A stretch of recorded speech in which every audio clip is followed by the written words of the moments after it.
Hear, O believers, the Lord our God is one Lord.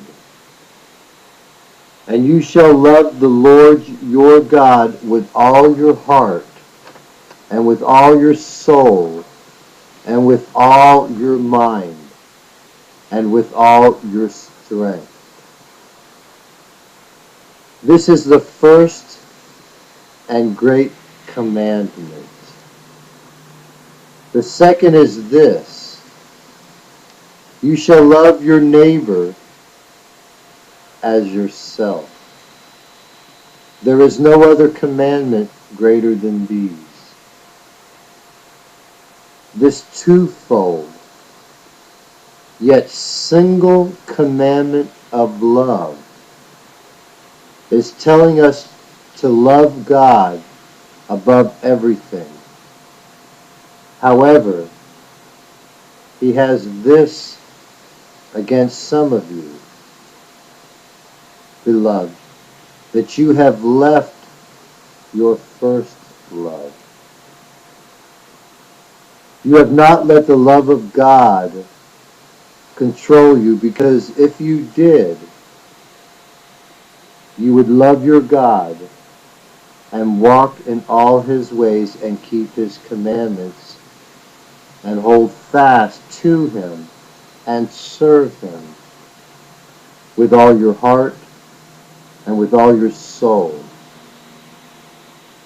God, who crowns you with loving kindness and compassion that is better than life, who shows his abundant loving kindness to thousands, has commanded from the beginning that you love one another.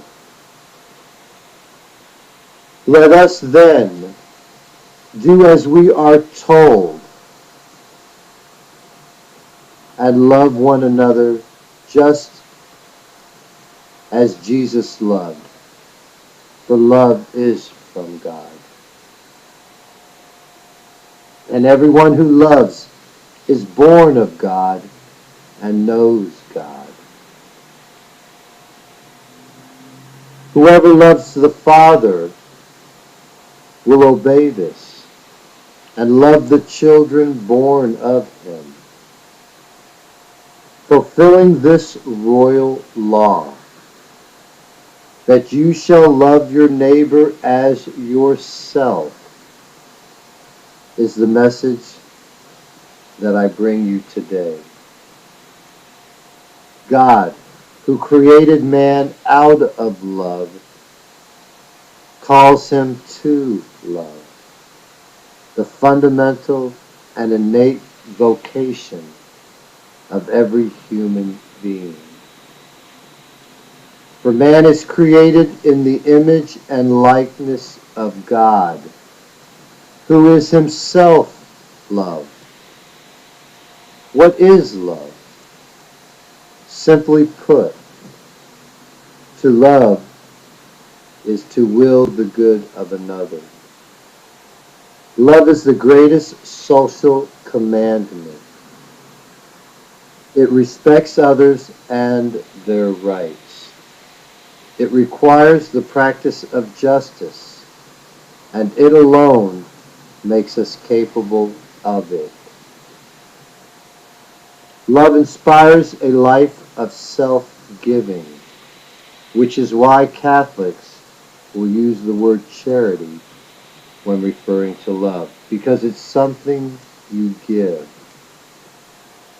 Charity upholds and purifies our human ability to love and raises it to the supernatural perfection of divine love, which causes us to love God above all things for his own sake and our neighbor as ourselves.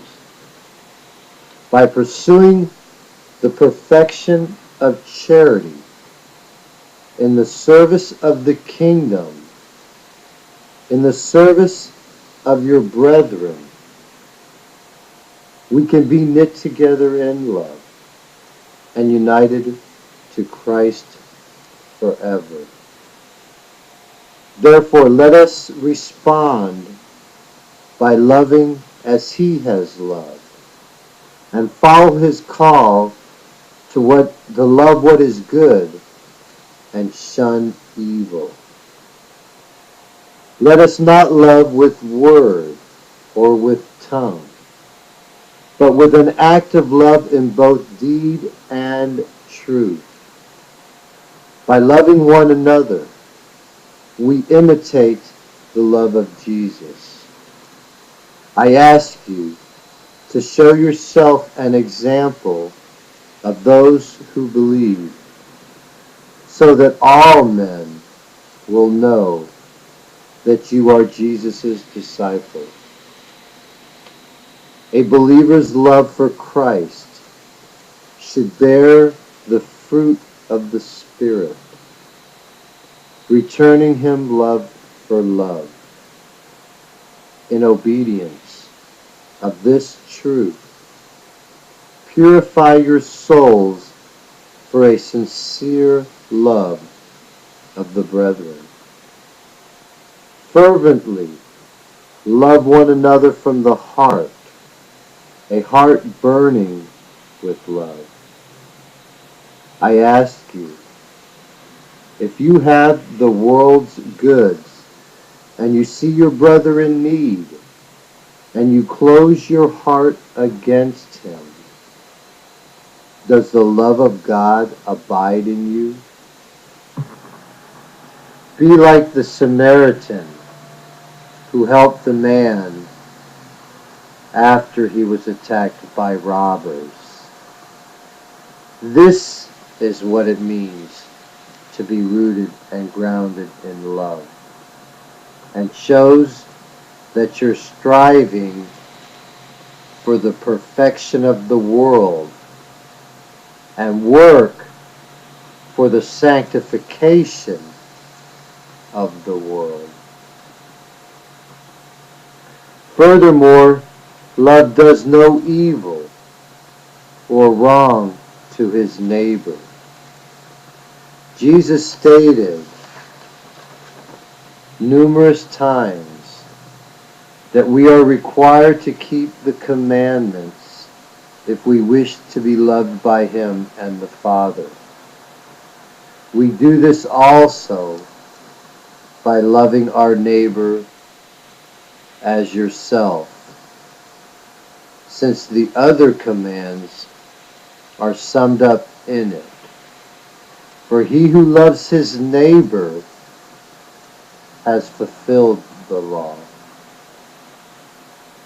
When we break God's law by sinning, it shows a failure in genuine love for God and man. Sin destroys the love in our heart. It offends it and wounds it each time we do it. Therefore, if you really love Jesus, you will keep his commandments of love also. Let love be without hypocrisy. If you say you love God, but hate your brother, you are a liar, because the love of God is not in you. And you know what happens to all liars. Their place will be in the lake of fire, because he who does not love abides in death, since hatred is contrary to love.